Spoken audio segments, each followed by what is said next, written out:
Hello friends, मैं योगेश स्वागत करता हूं आप सभी का dairy in dream tech YouTube channel पे। आपको यहां कंप्यूटर डिप्लोमा जैसे triple C, DCA, ADCA, O level तथा अन्य कोर्सेज की पूरी जानकारी उनके सिलेबस के अनुसार दी जाएगी। साथ ही आपको हर रोज क्लास का नोट्स भी टेलीग्राम चैनल पर पीडीएफ के रूप में प्रोवाइड कराया जाएगा और साथ ही हर रोज कंप्यूटर से रिलेटेड नए फैक्ट्स के बारे में बताया जाएगा। चलिए आज की क्लास स्टार्ट करते हैं। आज कंप्यूटर की 5वीं क्लास है। आज आपको कंप्यूटर के कुछ शब्दकोश के बारे में बताया जाएगा, जिसमें डेटा क्या होता है, इंफॉर्मेशन क्या होता है, प्रोसेसिंग क्या होता है, इंस्ट्रक्शंस क्या होते हैं, प्रोग्राम क्या होता है, एल्गोरिथम क्या होता है, डेटाबेस क्या होता है, रीस्टोर क्या होता है, बैच प्रोसेसिंग क्या होता है, डाटा एंट्री क्या होता है, फाइबर ऑप्टिक्स क्या होते हैं, फायरवॉल क्या होता है, गैजेट्स कौन कौन से होते हैं, कंप्यूटर हैंग कब करता है उसे क्या कहते हैं, कमांड क्या होता है और बैकअप क्या होता है। देखिए, ये जितने भी हमारे पास ये जितने भी शब्द हैं, इनका प्रयोग आगे आने वाले लेक्चरों में किया जाएगा। अगर इन शब्दों का प्रयोग अब आपको अच्छे से नहीं पता होगा तो आप अच्छे से लेक्चर को समझ नहीं पाएंगे। इसके लिए आज हम इन सब शब्दों पर ही एक क्लास बनाए हैं, जिससे आपको आगे आने वाले जब भी इन शब्दों के बारे में बोला जाए तो आपको समझ में आए कि इन शब्दों का मतलब होता क्या है। तो चलिए आज की क्लास स्टार्ट करते हैं। पहला है डेटा। देखिए डेटा क्या होता है। यह तथ्यों तथा सूचनाओं का अव्यक्तिगत समूह है, जैसे number, text, photo, audio, video आदि। जैसे मैं आपको यहाँ दिखाया गया है कि डेटा डेटा किसी भी प्रकार का डेटा हो सकता है, जैसे ट्रांसपोर्ट को लेके, जियोग्राफिकल को लेके, कल्चर्स को लेके, साइंटिफिक डेटा भी हो सकता है, फाइनेंशियल डेटा हो सकता है। उसके बाद यहाँ पे नेचुरल डेटा हो सकता है। यहाँ पे तमाम डेटा का एक एग्जांपल दिया हुआ है। तो ओरिजिनल डेटा क्या होता है ये समझ लीजिए। जैसे किसी भी भाषा की एक वर्णमाला होती है। जैसे हिंदी की अगर बात करें तो अ से लेकर अह तक, ये जो हिंदी की भाषा के जो स्वर होते हैं, ये अ से लेके अह तक, और जो व्यंजन होते हैं ये होते हैं क से लेके ज्ञ तक। तो ये हिंदी भाषा की एक वर्णमाला हो गई।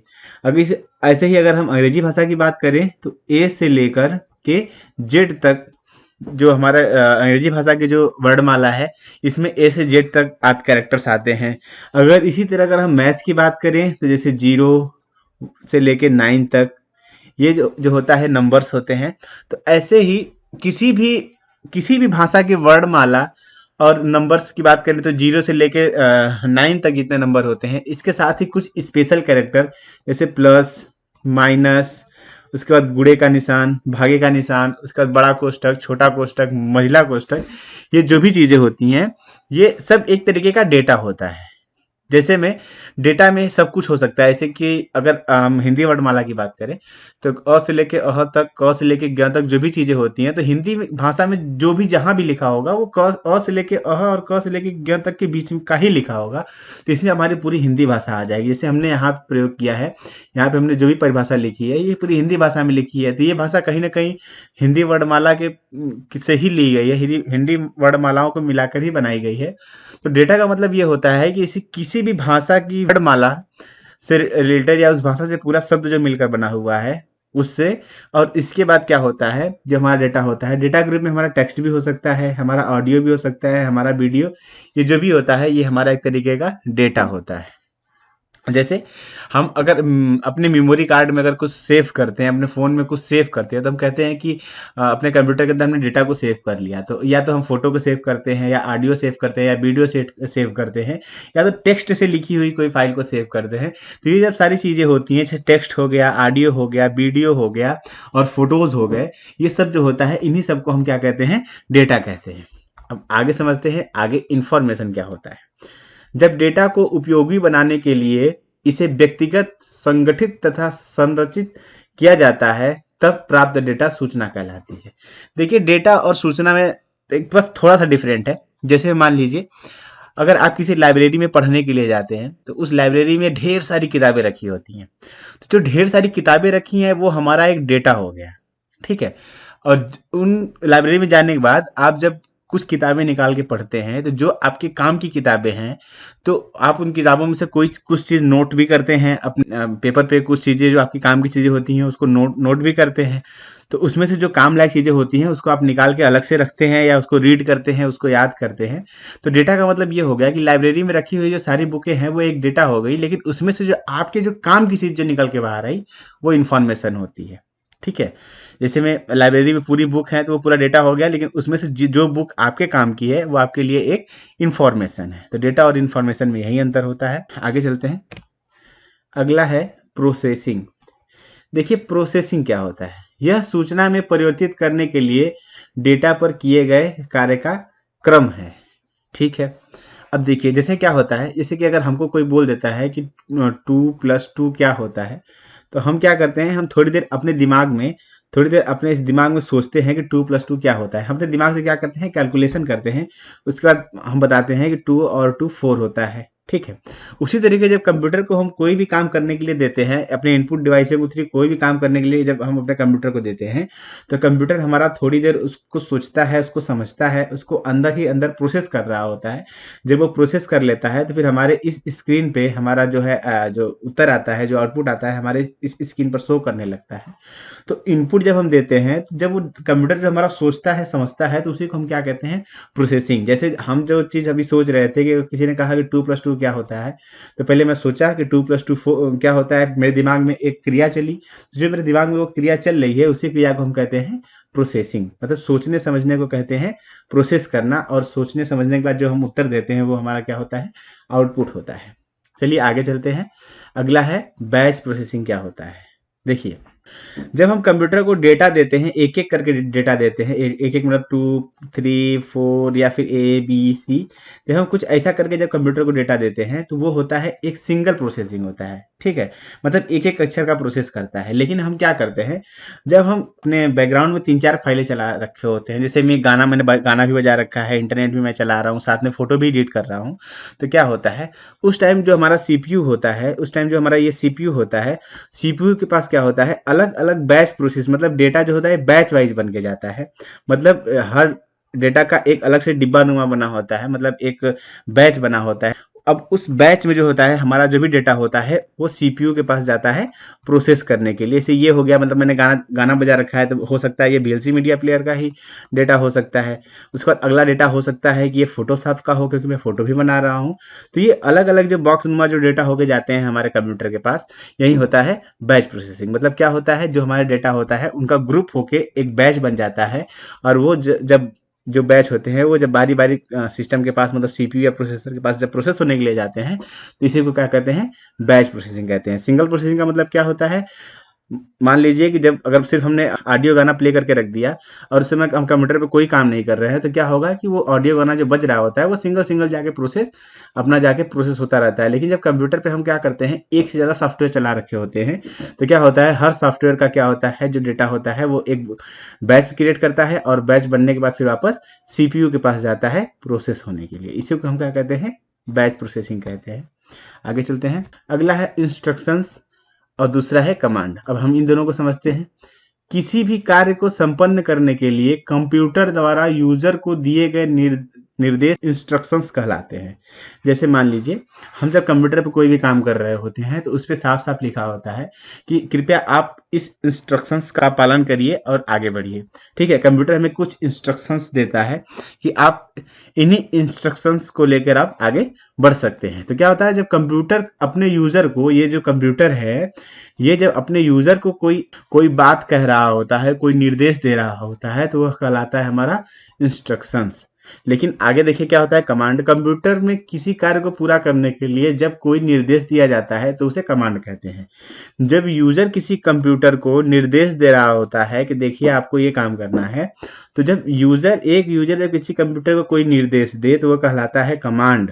और जब एक कंप्यूटर किसी अगर निर्देश दे यूजर को कि देखिए आपको ऐसे ही काम करना है, तो वो कहलाता है इंस्ट्रक्शंस। ठीक है, आगे चलते हैं। अगला है प्रोग्राम कोडिंग। अब देखते हैं इसका मतलब क्या होता है। यह निर्देशों का समूह होता है जो कार्य करने के क्रम में कंप्यूटर को दिया जाता है। जैसे मान लीजिए हमारे पास एक छोटा बच्चा है, वो काफ़ी दिन से हमारे घर पे मतलब जब जब से भी वो सोचने समझने की शक्ति उसकी हो जाती है, तो क्या करता है, वो हर चीज़ को ऑब्जर्व कर रहा होता है, हर चीज़ों से क्या होता है, चीज़ों को सीख रहा होता है। और हम लोग उसको क्या बताते हैं, बेटा देखो ये गिलास है, ये चम्मच है, ये थाली है, ये मुंह होता है, ये नाक होता है। तो जिस तरीके से हम बच्चों को एक छोटी-छोटी चीज़ों को सिखाते हैं और बच्चा उन चीज़ों को सुन के सीखता रहता है, उसी तरीके कंप्यूटर पे काम करने के लिए हम क्या करते हैं, प्रोग्राम बनाते हैं, ताकि हमारा कंप्यूटर उन्हीं प्रोग्राम पे अपना काम परफॉर्म करे। तो उसी को हम कहते हैं प्रोग्राम, उसी को दूसरी भाषा में हम कोडिंग भी कहते हैं। और अगला देखते हैं, अगला है एल्गोरिथम। एल्गोरिथम का मतलब क्या होता है, कंप्यूटर को दिए जाने वाले अनुदेशों का वह क्रम जिसके द्वारा किसी कार्य को पूरा किया जाता है, वो एल्गोरिथम कहलाता है। जैसे में क्या होता है कि कंप्यूटर को एक प्रोग्राम होता है जो कंप्यूटर को सिखाया जाता है कि देखिए आपको ये काम इस तरीके से करना है, लेकिन दूसरा क्या होता है, किस क्रम में आपको काम करना है ये कंप्यूटर को जब बताना होता है, तो उसी को हम एल्गोरिथम कहते हैं। जैसे मैंने पहले बताया कि पहले जब कोई भी इंटरनेट खोले तो पहले आप उससे लॉगिन करवाइएगा, तो कंप्यूटर पहले क्या करेगा, उससे लॉगिन करवाएगा, उसके बाद उसके सामने उसका सब ईमेल एड्रेस खोल के दे देगा। अब उसके बाद यूजर के ऊपर डिपेंड करता है वो ईमेल सेंड करेगा या ईमेल क्या करेगा, इनबॉक्स में जाके ईमेल पढ़ेगा। तो मतलब क्या है, एल्गोरिथम का मतलब ये होता है कि मतलब कंप्यूटर किस काम को किस तरीके से, पहले किस काम को करे, दूसरी बार किस काम को करे, मतलब किस तरीके से करे, ये एल्गोरिथम कहलाता है। और कंप्यूटर काम कैसे करे ये कहलाता है हमारा प्रोग्राम। एक मोटी भाषा में अगर कहें तो प्रोग्राम का मतलब ये होता है कि जैसे एक रोबोट को बाइक चलाना आता है, तो इसका मतलब कि उसके अंदर ये प्रोग्राम भर दिया गया है कि आप किस तरीके से बाइक को चलाओगे, कब ब्रेक दबाना है, कब क्लच दबाना है, कब गियर लगाना है। लेकिन आप अगर उसको हम बोल दिए कि मतलब आपको यहाँ से कहीं दूर जाना है, किसी एक मतलब ए पॉइंट पे जाना है, तो ए पॉइंट पर किस रूट से जाना है, ये चीज़ जब हम उसके अंदर भरते हैं तो उसको एल्गोरिथम कहते हैं। ठीक है, जो बाइक चलाने आता है वो प्रोग्राम हो गया, और वो किस रूट से होके कैसे कैसे जाएगा ये हमारा एल्गोरिथम कहलाता है। चलिए अब आगे देखते हैं। अगला है डाटा एंट्री। डाटा तथा निर्देशों को कंप्यूटर में संग्रहित करना डाटा एंट्री कहलाता है। जैसे मान लीजिए कि अगर हम कंप्यूटर के अंदर कोई भी टेक्स्ट डेटा को अगर कंप्यूटर के अंदर टाइप करके उसके अंदर डालते हैं, या कोई वीडियो डेटा को कंप्यूटर के अंदर करके अगर हम डालते हैं, अगर कोई मान लीजिए हमारे पास ऑडियो डेटा है, अगर हम उसको कंप्यूटर के अंदर माइक के थ्रू या किसी चीज के थ्रू अगर हम इंटर कराते हैं, तो यही होता है डाटा का एंट्री करना। डाटा का मतलब कोई भी टेक्स्ट हो सकता है, कोई भी ऑडियो हो सकता है, कोई भी वीडियो हो सकता है, कोई भी फुटेज हो सकती है।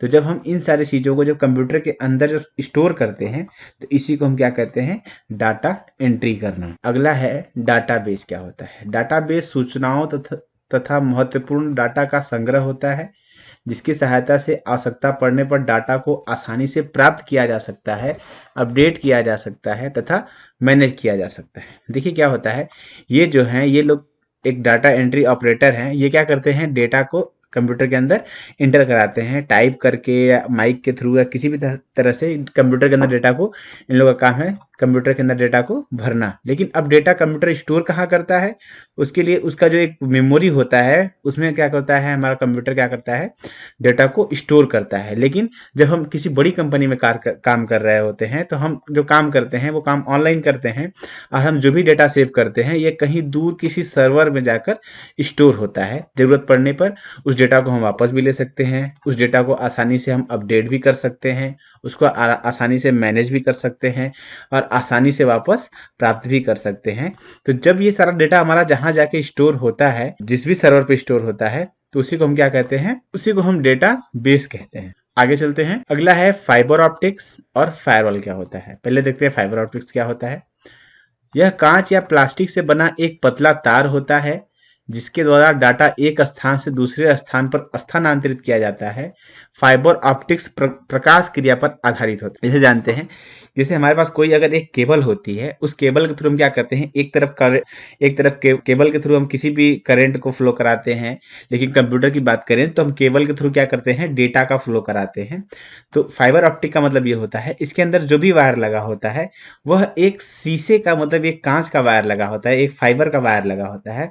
उसके अंदर जो हमारा डेटा होता है वह प्रकाशनुमा हमारा डेटा उस कांच के तार के अंदर चलता है, और उसकी स्पीड बहुत ही तेज होती है। तो ये जो फाइबर ऑप्टिक्स केबल्स होते हैं, इनके अंदर एक फाइबर का वो कांच लगा होता है, जिसके अंदर लाइट के फॉर्म में हमारा डेटा एक स्थान से दूसरे स्थान पे पहुंचता है। उसी को हम फाइबर ऑप्टिक्स कहते हैं। फाइबर ऑप्टिक्स केबल के अलावा भी बहुत सारी केबल्स मार्केट में अवेलेबल है। आगे चलते हैं, अगला है फायरवॉल। फायरवॉल का मतलब क्या होता है? यह हार्डवेयर तथा सॉफ्टवेयर का समूह होता है जिसका प्रयोग नेटवर्क की सुरक्षा की दृष्टि से किया जाता है। यह कंप्यूटर नेटवर्क में प्रयुक्त सभी डेटा सूचनाओं का विश्लेषण करता है। जैसे मान लीजिए अब क्या होता है फायरवॉल, जैसे ये हो गया हमारा एक पब्लिक नेटवर्क, मतलब ये हो गया हमारा एक वैन जहां से हम वाइड एरिया नेटवर्क, जहां से हम इंटरनेट को एक्सेस करते हैं। लेकिन अगर हमारे घर में कोई एक मॉडेम लगा हुआ है या हमारे घर में कोई एक कंप्यूटर लगा हुआ है, तो उस मॉडेम के अंदर या उस कंप्यूटर के अंदर एक ऐसा हार्डवेयर सेट होता है और उस हार्डवेयर का सॉफ्टवेयर भी सेट होता है, उसी को हम कहते हैं फायरवॉल। अब फायरवॉल करता क्या है? फायरवॉल क्या करता है? रिस्ट्रिक्टेड अननोन ट्रैफिक को क्या करता है? आपके कंप्यूटर आपके मॉडेम से दूर रखता है। जो डेटा आपको कोई आपके कंप्यूटर को हैक ना कर ले या जो वायरस आपके कंप्यूटर में ना आ जाए, तो इन सारी चीज़ों को क्या करता है आपका फायरवॉल, उसको दीवार के इसी तरफ रोक देता है, उसको आपके कंप्यूटर तक आने नहीं देता है। और आप जिस चीज़ों को सर्च करते हैं उस चीज़ों को ही फायरवॉल आपके यहाँ तक पहुँचने देता है। उसके साथ जो अननोन फाइलें होती हैं, उसके साथ जो जंक फाइलें होते हैं, फायरवॉल क्या करता है उसको यही बाहर ही रोक देता है, उनको आने से रोकता है। जैसे यहाँ पे दिखाया गया है कि स्पेसिफाइड ट्रैफिक अलाउ है, रिस्ट्रिक्टेड अननोन ट्रैफिक अलाउ नहीं है, आपका जो इंटरनेट है वो सिक्योर है, ठीक है, इस पे कोई भी दिक्कत नहीं है। आगे क्या है? आगे है हैंग और क्या है गैजेट। पहले समझते हैं हैंग क्या होता है। कंप्यूटर पर कार्य करते समय अनावश्यक नियमों का पालन करने से कंप्यूटर का रुक जाना हैंग कहलाता है। जैसे आप कंप्यूटर पर कोई भी काम अगर आप कर रहे हैं और पता चले कि आपका कंप्यूटर आपका काम जैसे कि कीपैड से कुछ टाइप कर रहे हैं तो कंप्यूटर कोई प्रतिक्रिया ही नहीं दे रहा है। अगर आप माउस अगर इधर उधर मूव कर रहे हैं तो जो माउस का पॉइंटर है वो मूव नहीं कर रहा है। इसका मतलब आपका जो कंप्यूटर का जो प्रोसेसर है वो कहीं और बिजी है और आपके द्वारा दिया हुआ इंस्ट्रक्शन वो फॉलो नहीं कर रहा है। तो जब आपका कंप्यूटर जब किसी और इंस्ट्रक्शन को प्रोसेस करने लगे और वो फिर आपके इंस्ट्रक्शंस को ना ले, रुक जाए, तो उसी को हम क्या कहते हैं? कंप्यूटर का हैंग हो जाना। आगे चलते हैं, अगला है गैजेट। ये एक प्रकार के हार्डवेयर होते हैं जो हमारे काम को आसान बना देते हैं।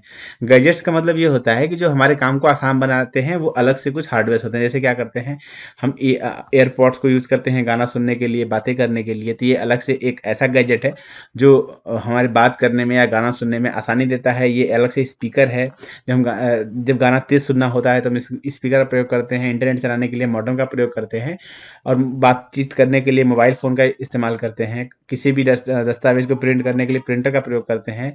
समय देखने के लिए, उसके बाद अपनी बॉडी का सब मेजरमेंट करने के लिए एक स्मार्ट वॉच का यूज़ करते हैं। और जब हम किसी गेम को खेलते हैं तो गेम को खेलने के लिए आप चाहें तो कीपैड से भी खेल सकते हैं, लेकिन अगर आपको गेम आसानी तरीके से खेलनी है तो आपको इसके लिए अलग से जॉयस्टिक की जरूरत पड़ती है। तो ये जो अलग से जो भी मार्केट में गैजेट्स आते हैं वो हमारे कामों को आसान बना देते हैं।